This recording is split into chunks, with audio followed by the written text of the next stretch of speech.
Welcome everyone to Color Commentary. We are your Pauper commentators, Michael Petchik and Adrian Guarzales. How's it going, Adrian? I'm all right, Mike. How are you?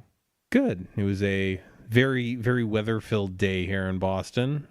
We had the marathon, and today is also for international people and people who have forgotten to do so. Today is the last day to file your taxes, which will relate to our topic for the show. But Wow, exciting stuff from Mike. Look, man, sometimes I got to be a responsible adult. It's not every day, but tax day is one of those days. All right. Do we want to take care of upkeep stuff so we can get into this spicy little episode? Sure. We've got a Patreon for $1 an episode. You can hear the full show, including the pre and post shows, and get access to our patron exclusive Discord channel. High quality content there, especially today. We are also brought to you in part by Hipsters of the Coast. They are a Magic content hub with all sorts of articles for all sorts of different formats. So if you're looking for Magic content for something other than Pauper, you can definitely go check them out. And you can also go check out our stuff over there. And if you feel so inclined, go ahead, give them a like on social media and get updated whenever our stuff comes out, whenever other article series you're interested in come out. But yeah, go show them some love on social media, and yeah, that'll take care of our upkeep stuff. So Adrian, you did confess to me in the pre-show that part of today's episode is not one of your favorite conversations, but today we are taking a stroll into our cousin format of Legacy. And you definitely at this point in our life play more Legacy than I do. And I mean, that's not saying much. It's not. I've mainly taken my Legacy stuff and ported it over into Commander stuff, since that is my jam on the weekends. So what deck are we talking about today? I think we're talking about Death and Taxes, Mike. We are. And to start things off, do you know what story have you heard about the origin of the name of this deck? There's only two constants in life: death and taxes, and this deck. Yeah, I've definitely heard the joke as the constants in life are death, taxes, and someone showing up to the tournament with white weenie. But this is a long-running deck in Legacy, and we're going to kind of talk about some of the things that are present in this deck that aren't present in Pauper. This is a bit of a stretch, but we'll try and tie this in a succinct way.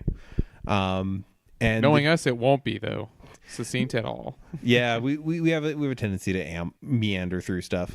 So the two reasons that I sort of put this on the slate for today were, first off, War of the Spark spoilers are continuing. We've been getting all sorts of neat stuff, and with those we've seen, I believe at this point, the full cycle of uncommon planeswalkers, and they're actually really well designed. And the interesting part of this is, years ago, uncommon walkers would have been completely unheard of.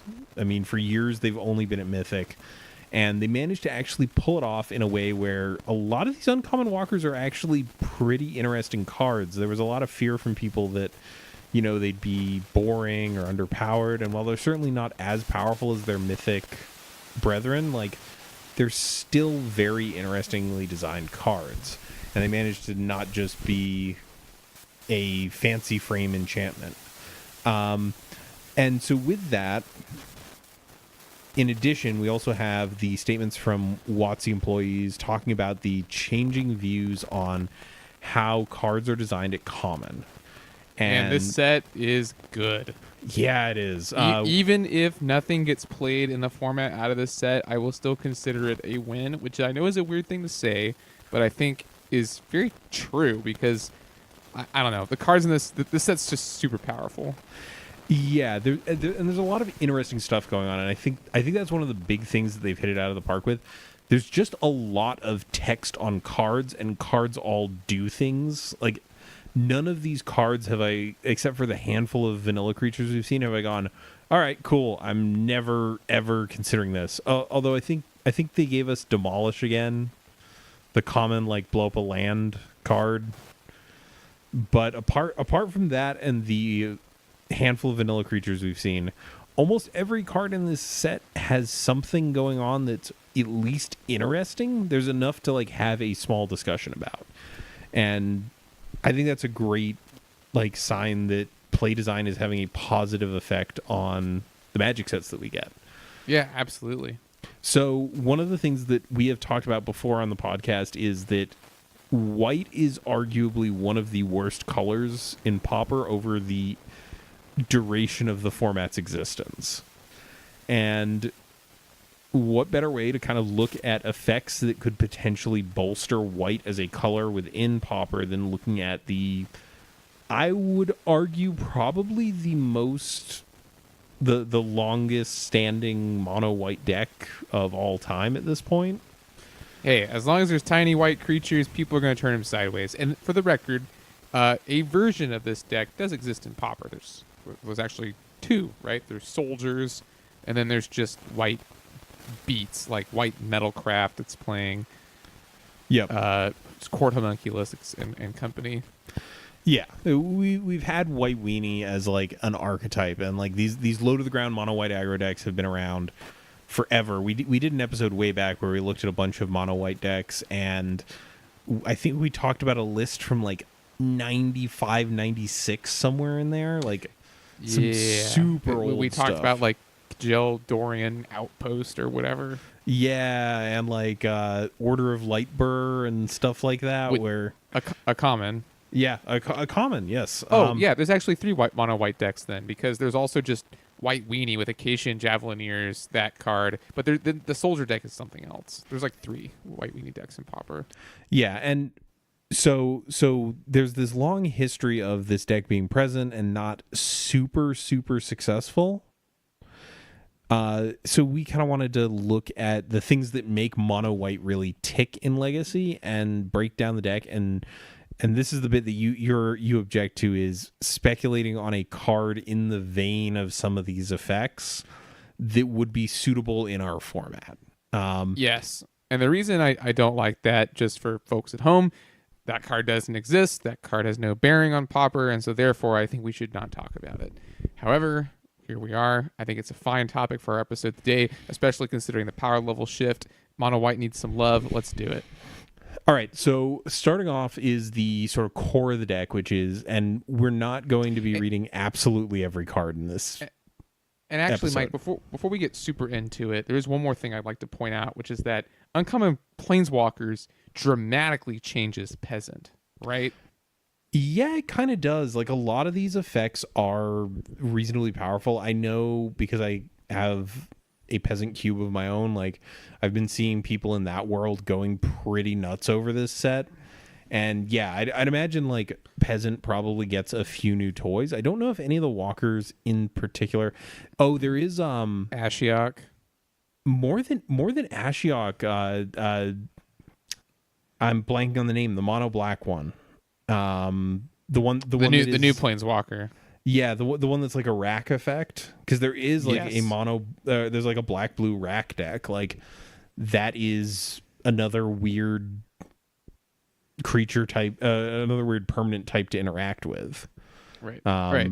But yeah, there's definitely like a lot of stuff being shaken up with this set. I just wanted to point it out because we like literally just talked about that format, so I just wanted to bring it up real fast. But no, yeah, sorry. That definitely is valid. So we're going to start off with kind of what I would consider the core of the Death and Taxes deck for ages, and one that we are never getting a version of. And this is Aether Vial, which is a way for this deck to cheat its creatures into play.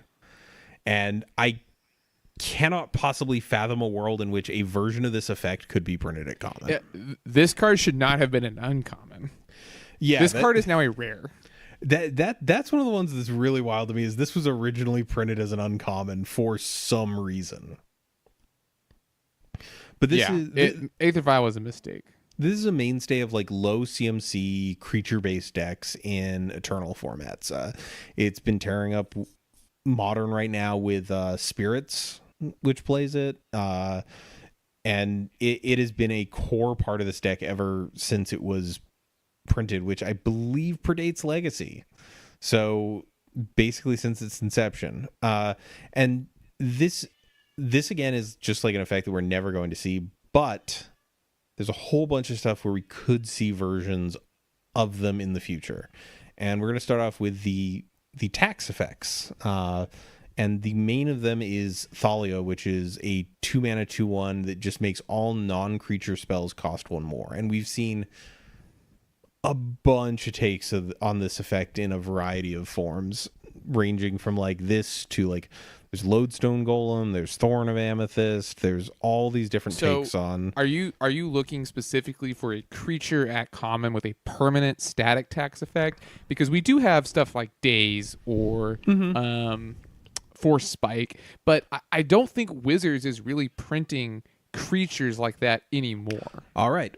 So I would like to submit for your approval a card that was printed actually very recently. So in Ravnica Allegiance at Uncommon, keeping that in mind, they printed Forbidding Spirit, which is a white and a white for a spirit. And when it enters the battlefield, until your next turn, if players have to pay 2 mana if they want a creature for each creature attacking you. So it is the Ghostly Prison effect, but it's on an ETB and it's for 1 turn. And what's that card called? Forbidding Spirit. So in that case, it's a 3/3 for 3.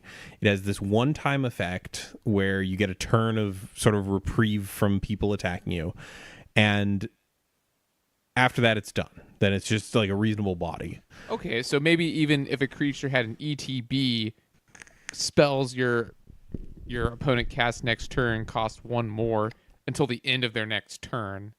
Yeah, that's what I'm thinking. Like an until the beginning of your next turn sort of effect where it's like, okay, you get 1 turn of this taxing effect.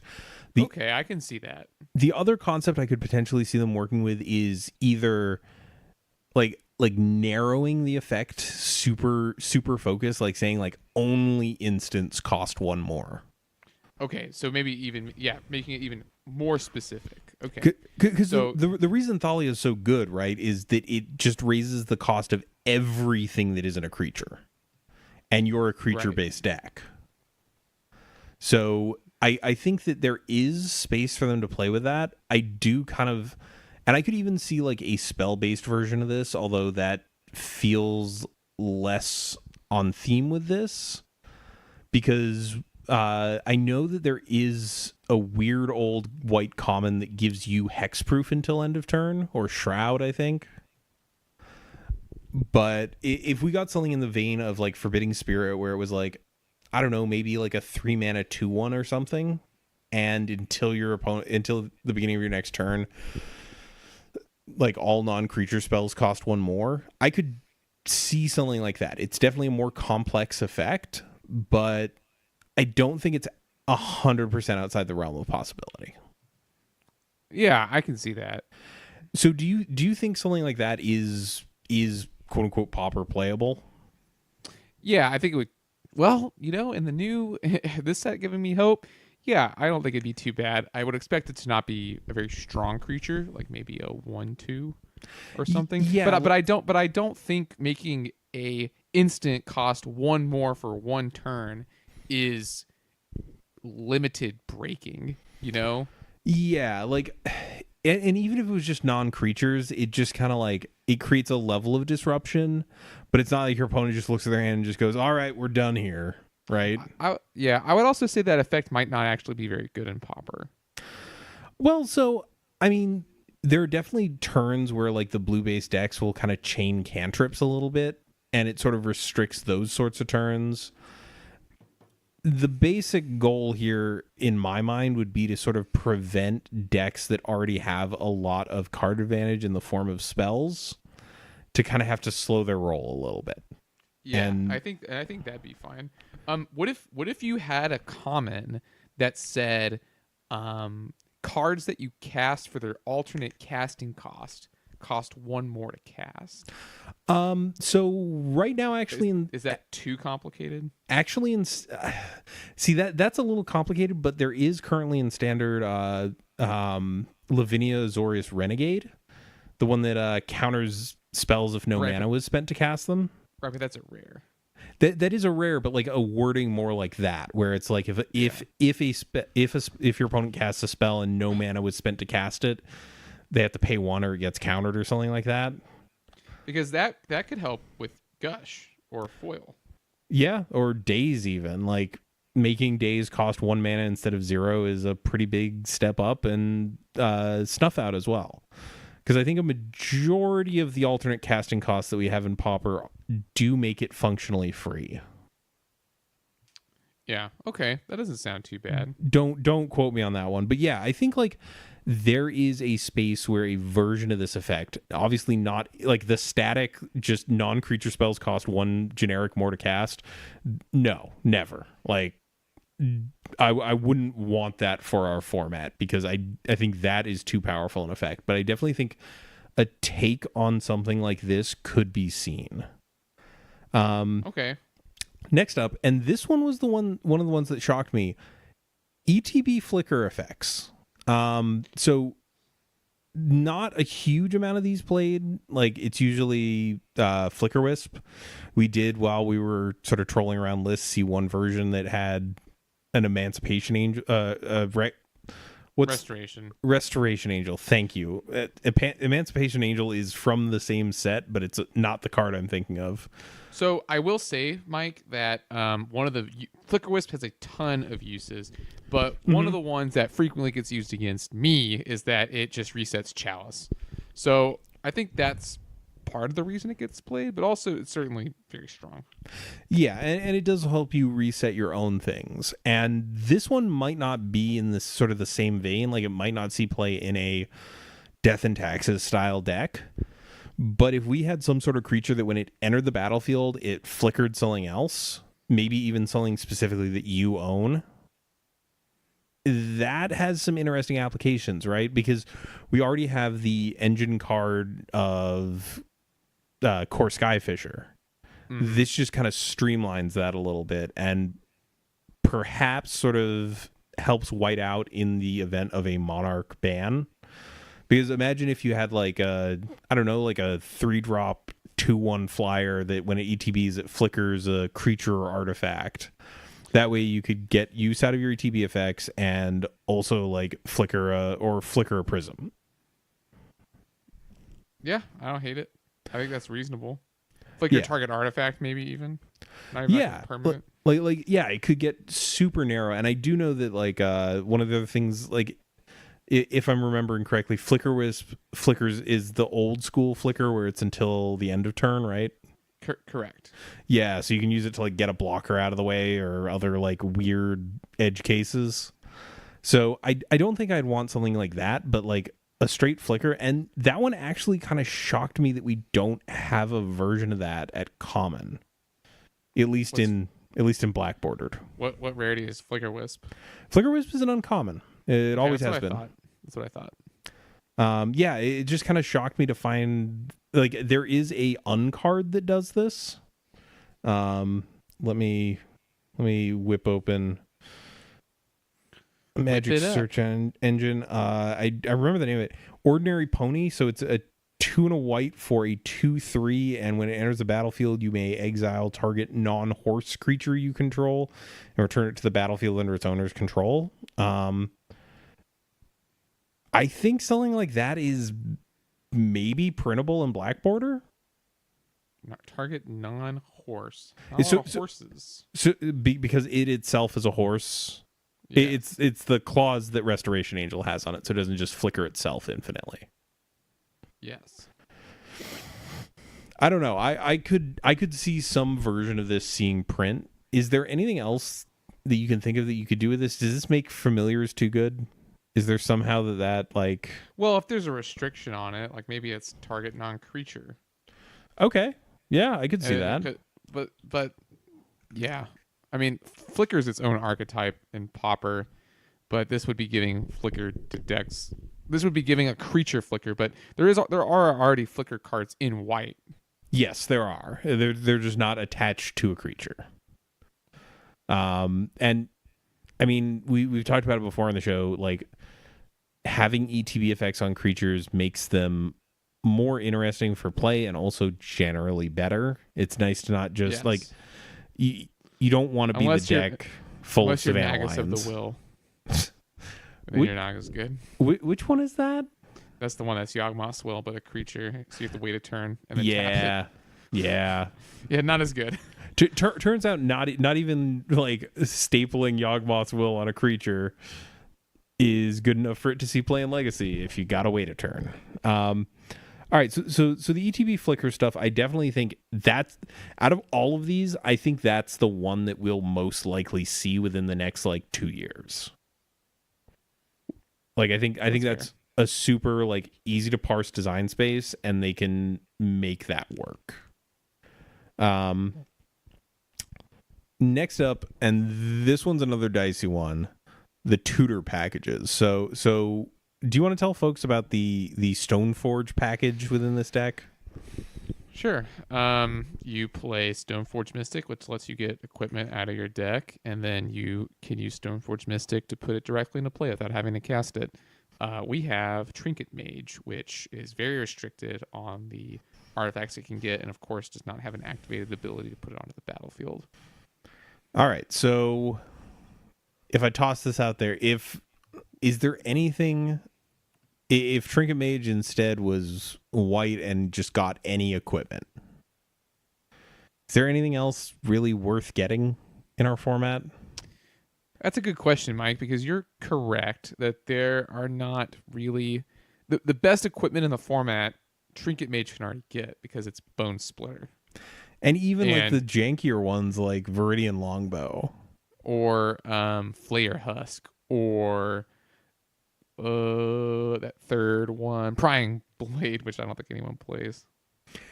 Yeah, I'm like looking through here, like the common equipment. And there isn't really much that you can't already get with Trinket Mage. What else do we have? Like Warlord's Axe. I guess you could get a Volshock Morningstar, which is like 2 honed Kopeshes stapled together. Yeah, there's not much that you could really do in this space without, because even if you just said like 2 or less for artifacts, I feel like that is already getting to a place where maybe you don't want to do that. I can't think of anything that's just like immediately broken by that. There's just not a lot of extremely good artifact equipment. Yeah, and common, I mean, they've managed to keep all of their mistakes in those categories at least uncommon. Yeah. Like we never had to deal. There's one notable exception. Like cranial plating is probably a mistake. Yeah, I had forgotten about cranial plating, but actually also banned. Like, yeah, I'm just thinking through it. I don't think Affinity. No, you would if you could fetch cranial plating, you would play cranial plating. Oh yeah, sure. Yeah, I was trying to make a case for like, nah, you wouldn't do that, but no, you totally would. Because I've done it in Legacy with Stoneforge Mystic. There you go, exactly. So as far as while we're on the topic of equipment, is there any like design space at Common for equipment that hasn't really been explored that you think would be healthy? So the best equipment is equipment that does stuff. For example, swords, right? Yep. Swords are good because they have abilities tacked onto them. Umezawa's Jitte is broken because not only does it do things, but it does them repeatedly, and you only have to do combat damage to someone to do them. So, Jitte obviously notwithstanding.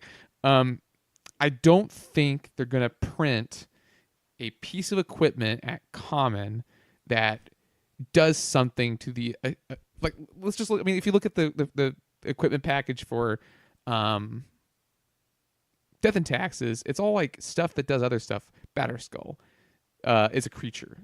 Yep. Sort of fire and ice is just really good against the field. Jitte kills stuff. So I just find it very hard to imagine that a design space would exist for something that versatile to be at common. But let's say it's not even that. I mean, the best example I can think of is honestly Prying Blade, which doesn't do much, but is a piece of equipment that does something other than boosting attack power. So Yeah. I think you got to start thinking about Prying Blade if you're going to go that route. Yeah, and that was one of those things where like I wanted that to work so badly, and it just turns out that like that effect was still too minimal. Also bears mentioning actually that the other cranial plating is part of a cycle, and all those artifacts are legal. So They are, from what I remember, they're not good though. no, cranial plating is 100% the best one. Yeah, like the green one. The green one gives trample. The white one, oh god, I'm looking at these and I forgot about the whole like original Mirrodin has like monochrome mana symbols. Yeah. The white one like prevents damage and buffs toughness. Man, what a lopsided cycle. This is yeah. I mean, Ancestral Recall is also part of a cycle, right? So That's true. At least like 2 other ones out of that cycle are really, really good. But so Nurok Stealth Suit's in that cycle. No one really plays that. No one really plays Whisper Silk Cloak. yeah, that was the only other one from the list of like available options where I was like, maybe this does at least like an interesting thing.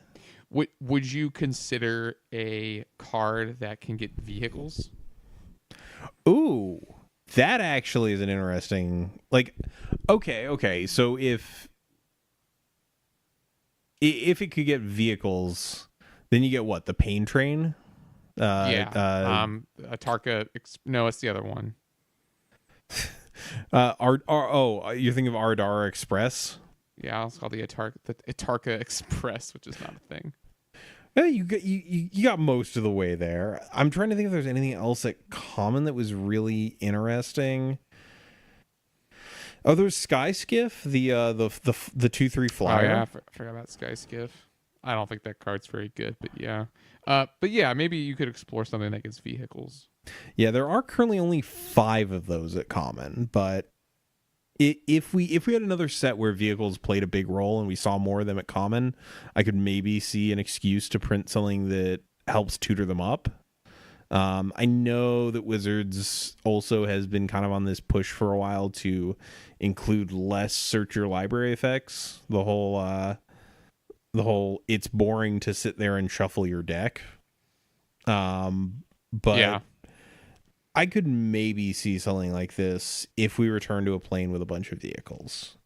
So what the other tutor package is in Death and Taxes basically gets most of the creatures. It's Recruiter of the Guard, which is a color shifted version of Imperial Recruiter. Ah, sir. Oh wait, there is a difference. One of them gets power, one of them gets toughness. Exactly. So Recruiter of the Guard is 2 and a white for a 1/1. When it enters the battlefield, you get a creature with toughness 2 or less. Yeah, this is pretty solidly locked at rare. I actually think Imperial Recruiter might have been an uncommon originally. It was. But I think that this effect is no longer a lower rarity effect. P3K was long enough ago that they didn't know what they were doing. So if I'm just spitballing here, 2 and a white, 1/1, search your library for a creature with power 1 or less, as a way to be able to include like kind of silver bullety answers that are not great in every matchup but are better in some matchups. Well, here's what we do have. We have cards, several of them white, that get other versions of themselves. You're thinking like a Legion, Squadron Hawk? Conquistador, yeah, and the Conquistadors, and even Assembly, whatever, the colorless one. It's not like this effect is totally unprecedented. It's just that these cards only get other copies of themselves. And I think that's why I didn't come up with any of them, because they do the exact inverse of what Recruiter of the Guard does for this deck, where Recruiter of the Guard represents access to a bunch of wide effects, a wide variety, whereas the ones that we have available just get other copies of themselves. Yeah, and I would say that that's the common mechanic, unfortunately. So, what would it take for a Squadron Hawk to be even better? All right. I've got one for you. How about a Recruiter the Guard style thing where it fetches power 0, just straight 0. Whew. So I can get Shield Sphere. See, here's the thing. A- If you'll remember, creatures that enter the battlefield with +1/+1 counters on them sometimes have 0 power. Oh yeah, that's. Oh yeah, that's true. Sorry, I leaned back for a second. Oh no worries. So I say this in the blind, not knowing, because yeah, Shield Sphere is the first thing I thought of. But if we had an effect like this, let's just double check and see if there's anything neat. All the modular creatures from Mirrodin block all have Yes. 0 power. Yes. There's the Arcbound Worker. Yeah, Arcbound Worker and its assorted other siblings. There's a Arcbound Stinger. Yep. So so mana cost is irrelevant as long as it can get a 0 drop. There's also Warden of the Scale, I think it's called. Which one is that? Oh, it's the green one that we talked about it, I think, last week with the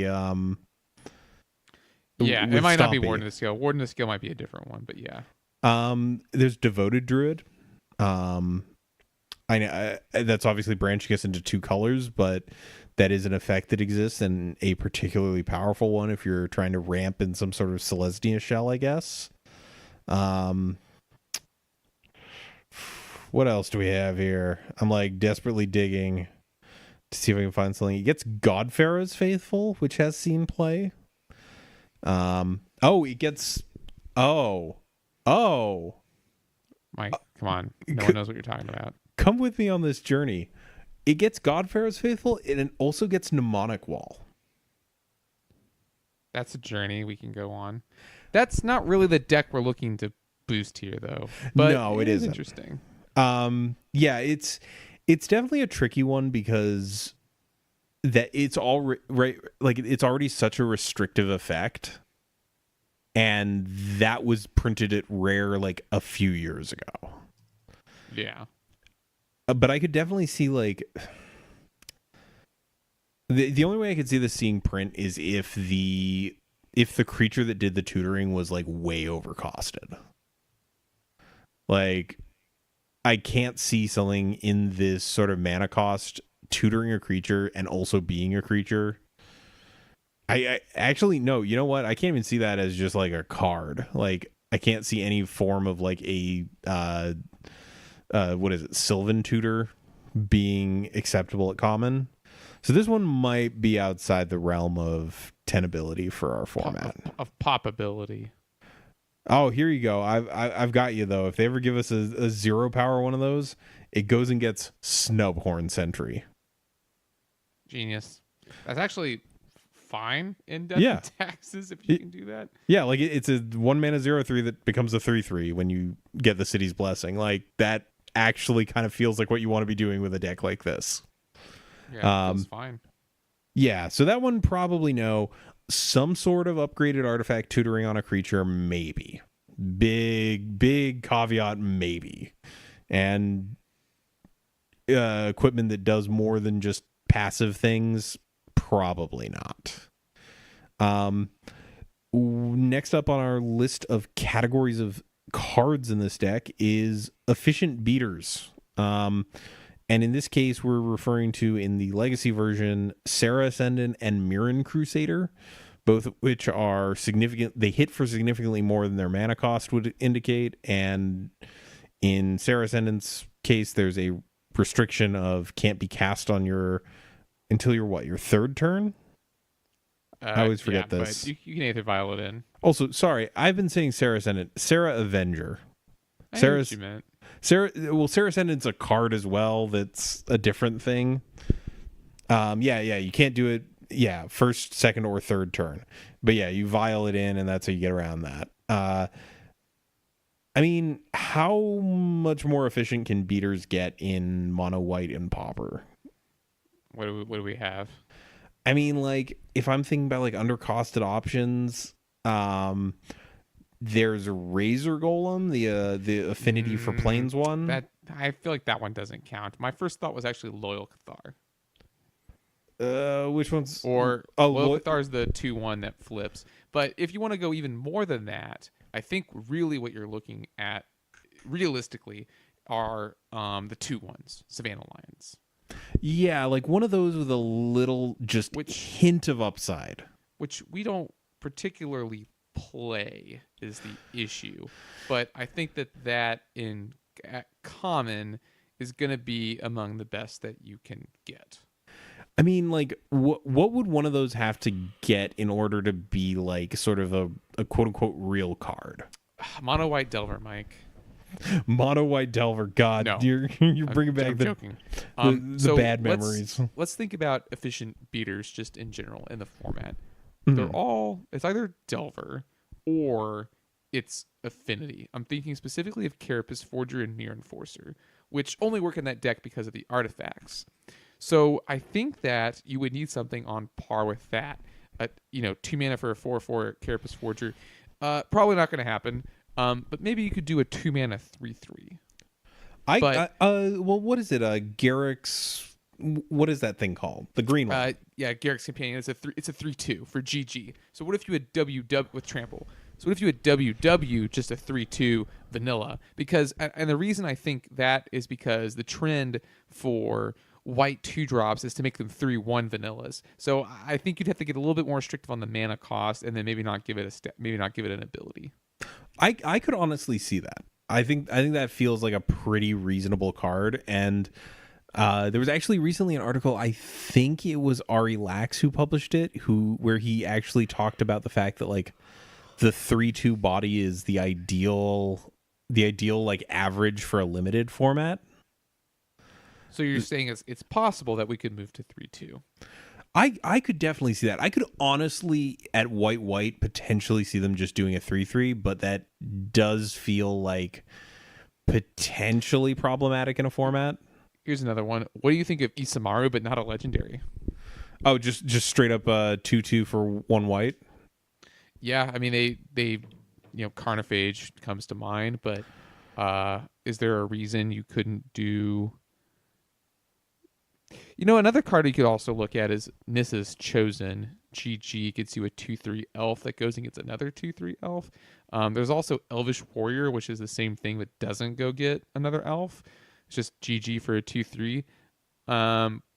Different color, sure, but that's just where my mind is going in regards to like efficient creatures, I guess. And like Nissa's actually combines two interesting aspects we've already discussed, where it fetches additional copies of itself and is an undercosted body. I could definitely see something like that. Like I would be very okay with them doing something that is color intensive, because it kind of discourages it just from getting played as an efficient beater wherever, because that is one of the many upsides of Delver Secrets, is it's just a single blue. As long as you have that single blue, you're good. You don't need to sort of commit heavily to being blue. A lot of the decks do anyway, because it's a good color in our format, but you don't need to, strictly speaking. So I think at the point where you get to like white, like that is a restrictive enough cost where they can maybe get away with a little bit more. You did mention, so the idea of just doing straight up Isamaru, I don't think that we have a 1 mana 2/2 with no downside. Where arguably being a legendary is a downside, but yeah, I know what you mean. Yeah. Like I don't think we straight up have that stat line, because I'm thinking through, and Nettle Sentinel doesn't untap, even though that rarely actually winds up mattering. Yeah, I forgot about Nettle Sentinel. There's Carnophage, which taps unless you pay a life into it. There's, if you want to get technical, Young Wolf after it dies is a 1 mana 2/2. But yeah, they usually all have downsides, and I don't know. Maybe at some point we get to the point where a 1 mana 2/2 is fine. I actually think I mentioned in passing something in the vein of like Snubhorn Sentry, where it transformed, like it kind of transforms into a better creature as the game goes on, could be potentially doable. Ascend is a little tricky because 10 permanents is sometimes a lot. Yeah. That's also not really an efficient beater, quote unquote. I mean, it is on turn 8. Okay. I see what you're getting at here. But maybe something like that where like some sort of downside like that, because white does kind of want to go wide in its aggro decks. So like that does make Snubhorn Sentry a little bit better in the fact that like it's doing something this deck already wants to do, but maybe figuring out some way to sort of lead into that a little bit better. Sort of something. Actually, you mentioned the mono white artifact deck, Cyborgs, as some people refer to it. That gets to play Court Homunculus, which is a 2/2 with Metalcraft. Well, not even Metalcraft. It just needs one other. Oh, okay. I forgot. Yeah. Okay. So if you go Court Homunculus into Court Homunculus, they're technically both 1 mana 2/2s. I don't know. This one's tricky because you don't want your super like efficient and streamlined beaters at common a lot of the time, because they don't make for super dynamic gameplay. But I don't know. I could see or like. Actually, does the card just white 2/2 first strike already exist? I feel like it must. White 2/2 first strike. That sounds awfully familiar. Like that's most of a black knight, or a white knight. It feels like that has already been printed. And I just can't. And there was also what was it? Silver whatever Griffin, the intro deck one that was seeing some standard play. 2/2 for the WW flying. Yeah, I feel like that's playable. Yeah, I mean, if you have like a shell to surround it in of like other things to be doing besides just playing out like efficient dorks, I could potentially see something like that. All right, now I'm just like trying to figure out if like this first strike thing was just like a fever dream. And it does kind of look like it was. I'm not seeing. Oh, Order of Light Bird. The thing we brought up at the very beginning of the show can gain first strike. That's not a bad card. It just doesn't get played. And we also because do have not good enough. Yeah, there is also Pouncing Lynx and Fresh Face Recruit, which are 2 mana 2/1s that gain first strike when they attack. Yeah, it doesn't look like that exact card exists yet, and I think I hoodwinked myself. But there's yourself. Yeah. There's also Youthful Knight, which is just straight up a 2/1 with first strike for 1 and a white. So that definitely exists, but yeah, like just one keyword on a reasonably costed body might be enough. All right, let's move on from the efficient beaters. The next one, and this is a chorus you've heard many times out of us, white doesn't get great removal. And it's true. It's not that we don't have cheap removal for white, because Journey to Nowhere is only 2 mana. The catch is none of the really good stuff is instant speed. Right. We have Journey to Nowhere. And didn't we talk about another card last time? The Summary Judgment. Sorry, right. That's the 2 mana, 3 damage, 5 if it's cast sorcery. Yes, and I think that's like kind of a step in the right direction.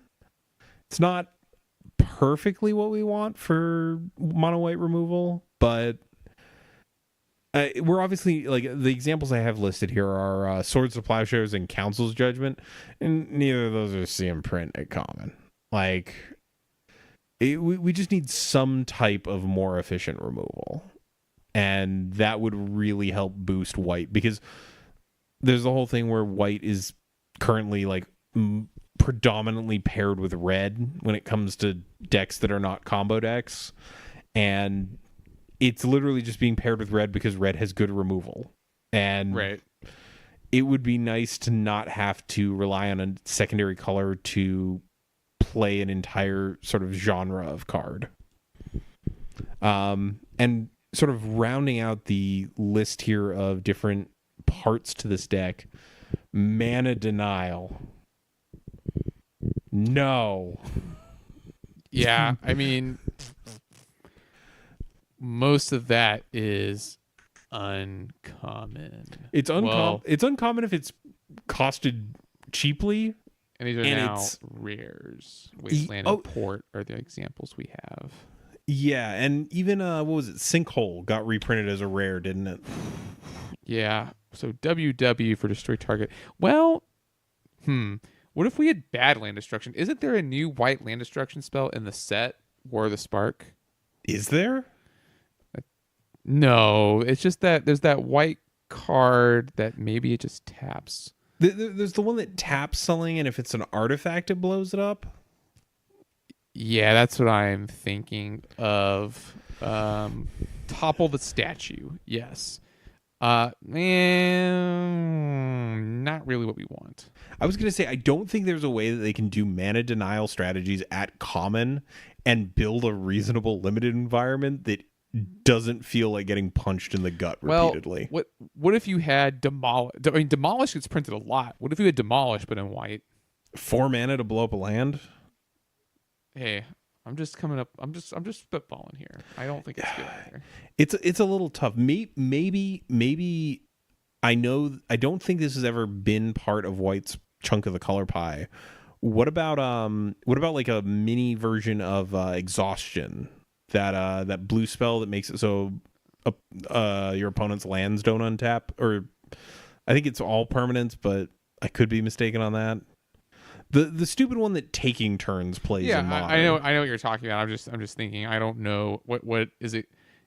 You mean like something where it's like tap lands or tap your opponent's lands don't untap next turn?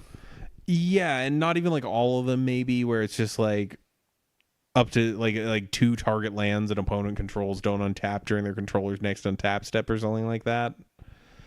I mean, people would like that because people don't like playing against Tron, and that's a deck that's very dependent on its lands. Yeah, it'd be pretty good against Tron. Like I could definitely make a case for something like that being included in our format, but I'm not sure how you make a set where that leads to a good play experience. Because even like the versions of Wasteland that we get now, like look at Field of Ruin. Yeah, and Field of Ruin is symmetrical. Yeah, Field of Ruin like still gets you a land out of your deck. It gets your opponent back a land as well. It is a pretty far cry from Wasteland. What if you just had 6 mana, tap, destroy target land? No, it's bad too. Yeah, like so. One thing that's coming up is it's just so hard to port the super efficient strategies into Pauper. And a lot of these are kind of like Legacy has a lot of cards in it that existed at their time, and then Wizards figured out, oh, oops, we goofed on that one. We can try and fix it with a new version, but like that one was probably a mistake. Yeah, for sure. So that kind of brings us to the end of the list, and I do want to just do a quick recap here. So Aether Vial, we're never getting. Taxing effects, maybe if they're very restricted or only for a limited time. ETB flicker effects, probably going to happen. I feel confident in that one that we're going to see that at some point. Tutor packages, maybe something in the vein of the very restricted tutor like a Trinket Mage, but not super likely to A, get printed, or B, be dreadfully good. Efficient beaters, definitely room for that. Definitely room for common creatures to grow a little bit and get a little bit more efficient. And then efficient removal, probably a doable thing. The current examples we have are not great because they're just too good for our format. And mana denial, hard no. Don't do it. Stop messing with people's lands. Eat it, you dummy. Yeah, you dummy. I say this after having like Armageddon a pod of people at Commander this weekend. You So, monster. like, I'm not technically in a position to speak on this, but there it is anyway. So yeah, I think some of these effects could come to Pauper in a form or another. And that's kind of why I wanted to do this episode tonight. So I think that brings us to the end of this episode, unless you have anything else. No, interesting thought experiment. Thanks for bringing it to the table, Mike. Yeah, and next week we will be back with our War of the Spark episode. We will be trying out a new format for that. You'll see it when you see it. We're trying to make sure that these set reviews are super entertaining for people, and as a result, we're probably going to not be covering absolutely every card in the set. So if you want us to talk about a card, hit us up on social media, email us. Adrian's got the whole spiel at the end. Just get in touch with us and be like, hey, talk about this card. I think it's good. Here's why. Do something like that. Don't just say talk about it. Give us a reason why we should care, and we probably will. All right. You want to take us out of the show? All right, everyone. Thanks for joining us today. This podcast is brought to you by the support of our patrons, including 5311. Consider supporting us if you like the show. Check below this video or description of this podcast for details on where to find us. We'd like to remind you that if you listen to this on a platform with reviews, they're always appreciated as they boost our visibility. If you've got a deck list idea for a topic, you can contact us either via our website or you can email us directly at colorcommentary@gmail.com. Special thanks to my LGS Pat's Games, Mike's LGS JP Comics, and of course L. You can find our theme song Quantitative and other great tracks over at soundcloud.net/ELLELLELL. Till next week, this is Adrian and Mike signing off for Color Commentary.